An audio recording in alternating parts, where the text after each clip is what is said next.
Welcome to Adventures in Surgical Weight Loss with Dr. R. I'm Dr. Richard Rasmussen. I'm a bariatric surgeon and excited to bring you another story from a surgical weight loss patient. My goal is to give patients a place where they can share their amazing stories. I get to hear these stories all the time. I hope through this process to get rid of some of the bad information that exists about surgical weight loss. Today, I had the opportunity to visit with Sarah Hamilton. She's about 3.5 years out from a sleeve gastrectomy. She's kept off about 100 pounds and is doing really well. I think you'll really be inspired by her story. Welcome, Sarah. Thank you. Why don't you go ahead and tell us your story? Well, um, my story's a long one, but my weight loss story is, um, well, I guess it's a long one too. Um, I think, for probably a little over half my life, from about the time I was 18 until what did we decide? 2022, so 45 years old. I don't know. I'm not great at math right now, but I was overweight, not happy. Um, I had grew up playing sports and was very active, very athletic and fit, and could do anything I wanted. And just through some injuries and complacency, laziness, I started to put on weight, and um, it's really scary how quickly you can put on a ton of weight without even realizing it. And before I knew it, I was having some you know, physical repercussions from that, and things just sort of snowballed for me, and it got bigger and lazier, uh, probably depressed, um, feeling sort of hopeless for a long, long time, and tried a lot of different things, exercise, diet fads or fad diets, different medications, uh, like HCG thing a long time ago. Nothing ever really worked. Nothing ever made me feel good, and I just got kind of fed up with it, and finally decided to talk to you one day, and now here we are. And here we are. So going back on that a little bit, what were some of the sports you played? Um, Softball, soccer, basketball, um, football in the backyard, um, And anything really. I was always out active. then you mentioned some injuries. What happened? Um, I had back trouble really pretty early on. As a teenager, um, we never really quite could put a finger on what it was. Um, but in my 20s, we figured out I had a herniated disc. So for 5 6 years, I had a pretty significant herniated disc that was limiting my abilities to do a whole lot, or at least what I used to do. And I'm kind of an all or nothing. If I'm going to do it, I'm doing it. And when you're injured like that, it's not a good combination. Yeah. And then you mentioned, that led to decreased activity. With that, some weight gain, and then that kind of created a spiral for you. You mentioned having some repercussions from that. I'm assuming health repercussions. What kind of problems came from that? Um, I mean, nothing specifically health wise other than just feeling miserable all the time and not being able to physically do what I thought I should be able to do. Um, the uh, I mean, I'm sure. my blood pressure, if I'd been monitoring it in my 20s and 30s, was probably higher than it should have been. Um, I mean, just general health, I was not healthy. Okay. And like I often hear, I mean, you tried a bunch of different things. None of it really worked, or at least didn't work long term. Right. And so we talked about surgery. Um, all right. What procedure did you have? Sleeve gastrectomy. And do you remember why you decided on that procedure? Um, well, other than that, it's what you told me I should do. No. I mean, I trust I trusted you in, selecting which, of the procedures was best for me.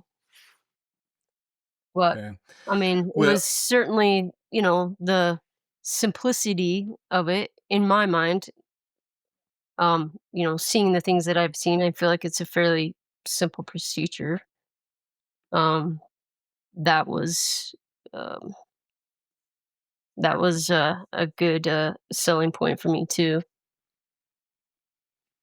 yeah, definitely. And you didn't have reflux. You didn't have significant you didn't have type 2 diabetes. And so those are two reasons why I would lean more towards a bypass than a sleeve. And a sleeve is a little simpler. There is less risk with a sleeve than a bypass. And so it's a great operation in that situation, which is why I recommended it. And it's been successful for you. What was your starting weight? Oh, um,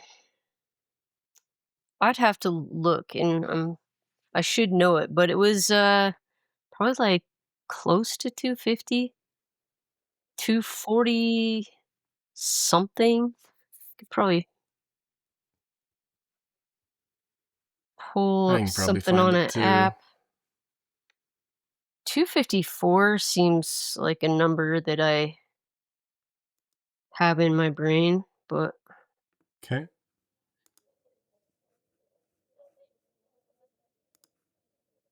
let's see. On this particular one, I have 245. So, Yeah. right in that range. Mhm. And then how much did you lose? Um I have been as low as like 142, but I sit around 150.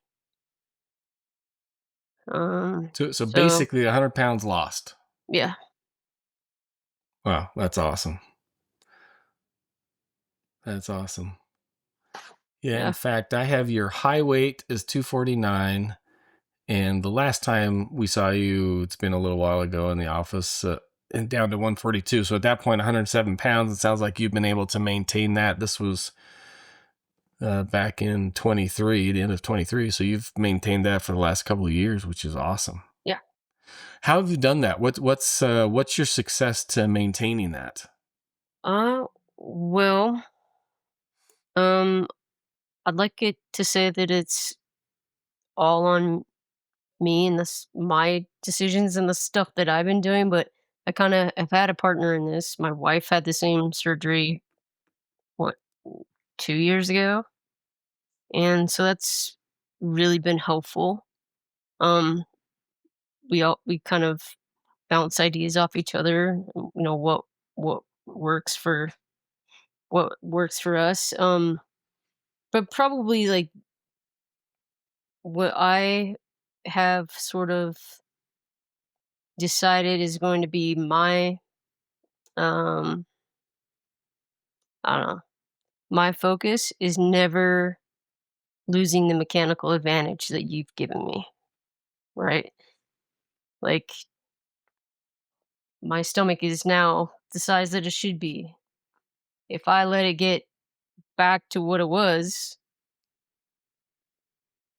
like it was all for nothing. So, yeah, like nobody's ever going to be 100% perfect all the time, and I'm not. Like, but it really hurts when you overeat. Mm. um but But if what I'm overeating is, I guess what I'm saying is if I'm doing anything that I'm not supposed to do, it's eating the wrong stuff, just not as much of it. You bring up some great points there. One is, not over distending that stomach, not stretching it out, Yeah. and so keeping those meal sizes smaller. And you also brought up the point that nobody's perfect. I mean, nobody is, right? Right. And it's um, and that would it's pretty tough to never indulge in the sweet things or the fun things, and so giving ourselves grace on that is fine. But a key point is it's much smaller, and so it doesn't have those same consequences, and Right. that's very important. Right.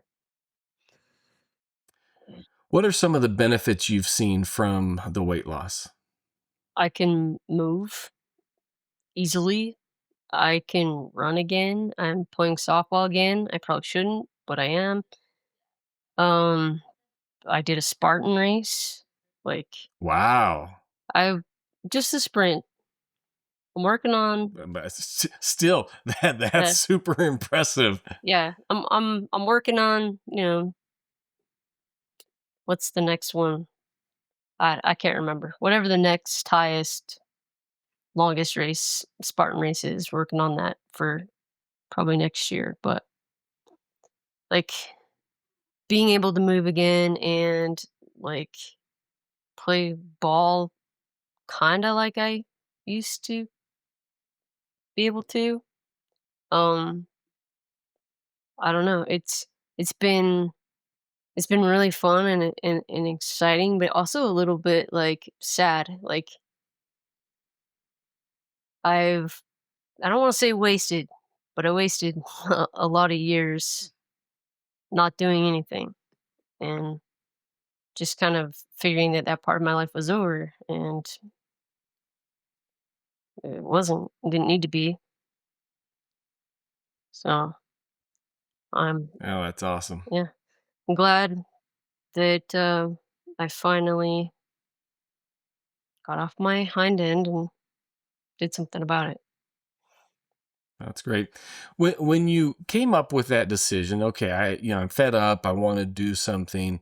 Um, were there any concerns maybe before that why you didn't do it sooner, or any concerns you had going into the process?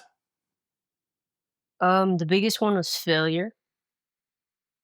I mean, Yeah, failed at everything else, and to fail at something, uh, like this, I felt like, how do I come back from that?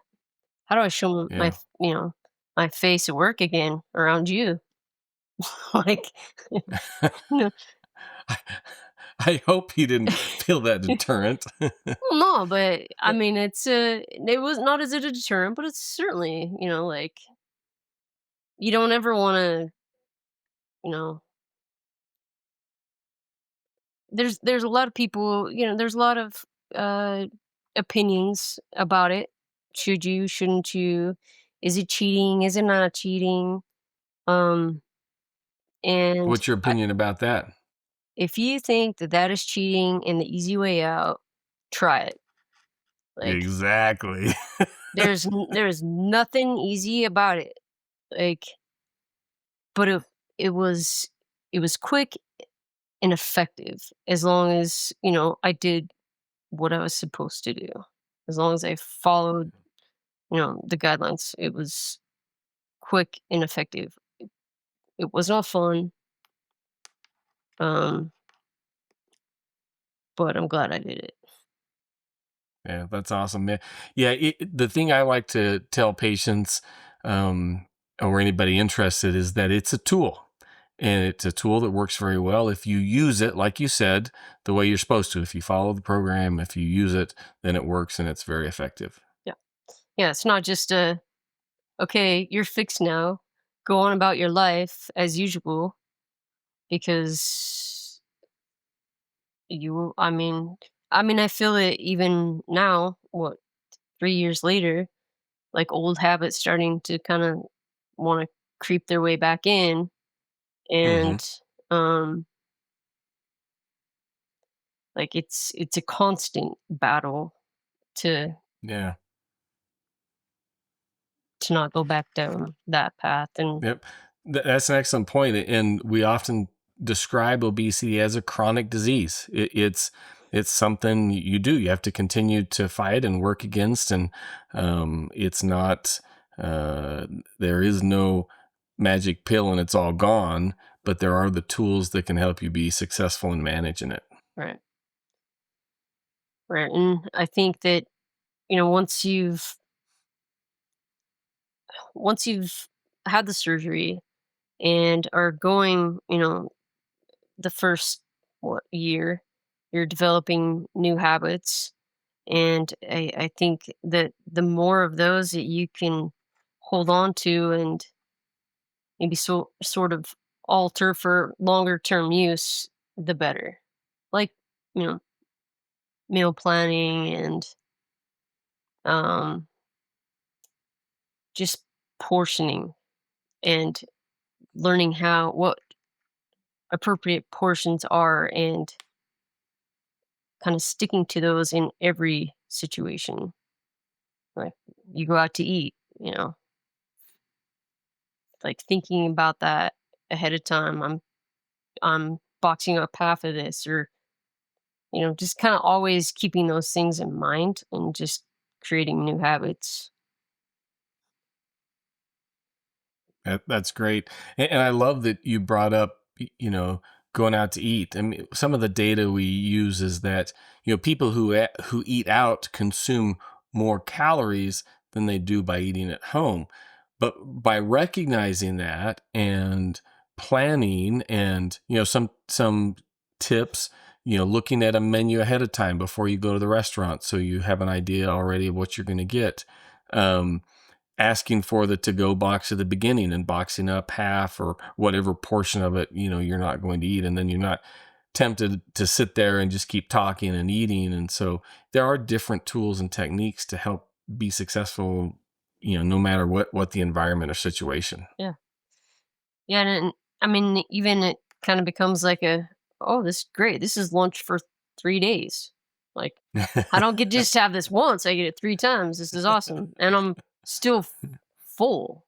Like, Yeah. if you actually like listen to your body rather than like, here's my plate, I need to clean it, then you know, I guess I don't miss feeling like crap because I ate too much. Mm. Oh, that's great. That's great. Um, I might ask you just because uh, people listening to this may say, well, they work together. Maybe explain what you do for work. Well, I am now a nurse, but I've been a surgical tech in the operating room for mm, 15 years or so. Been a nurse for like 6 months, if even that. Um, And congratulations on that, by the way. That's thank, awesome. thank you. I'm sure we don't Yeah. get So to so experience that. Sarah's very familiar with the operating room. She knew, what that was going to entail. Getting into it as far as surgery and what it was going to look like on, the work we would be doing.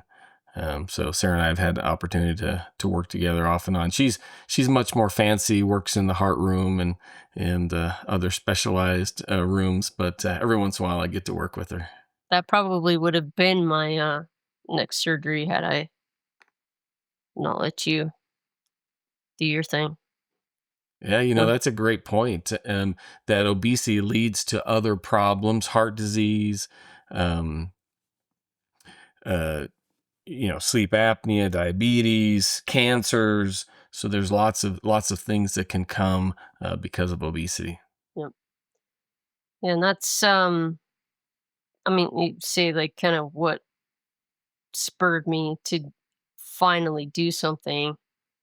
Uh I I Well, most of my adult life, I didn't think I would live to be very old.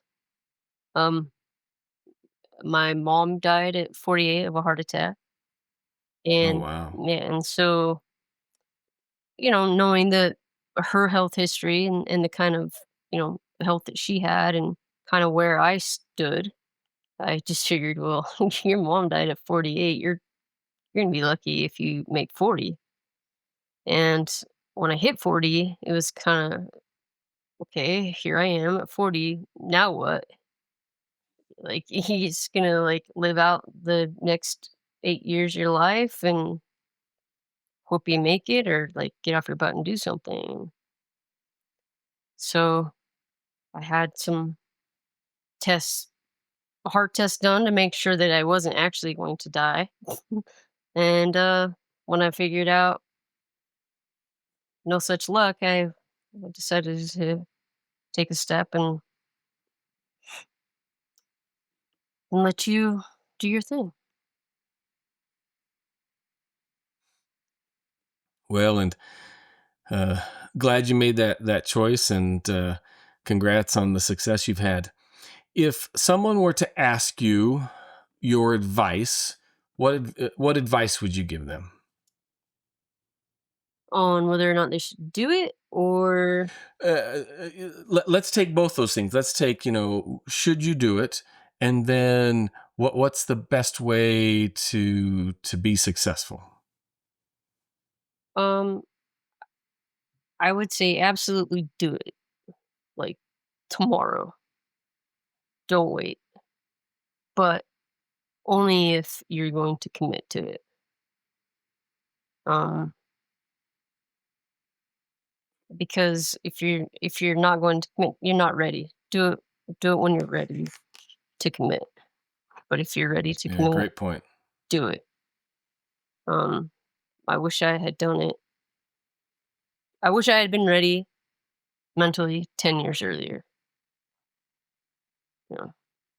But it didn't look as slick and easy. Well, you didn't make it look as slick and easy. So, um, and then I think, so my advice for those that have done it, um, probably just,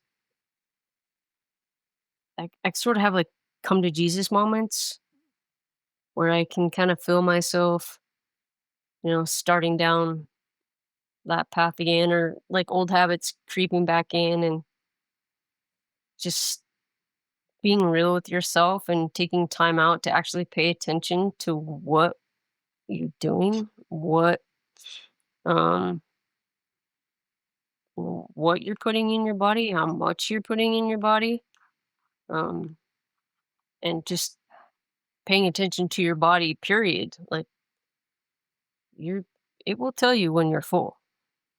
If you don't hear it, you're probably just not listening. And that's I love that. I love, being mindful, listening to your body. That is great advice, surgery and using that tool and taking that time can help you get back to that point where you can listen and respond. well, and I think it kind of helps you to remember, or to know what that does feel like, because I don't know that I ever really paid attention before, but it was really obvious after the surgery. Hey, Hmm. that's enough.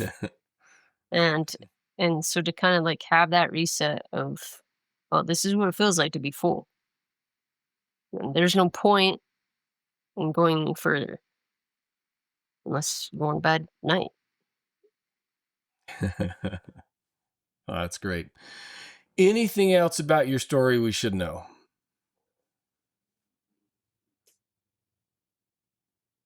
Um, not not really. Not that I can think of. Other than that, I anyone who is thinking that it might be for them, talk to this guy. Like,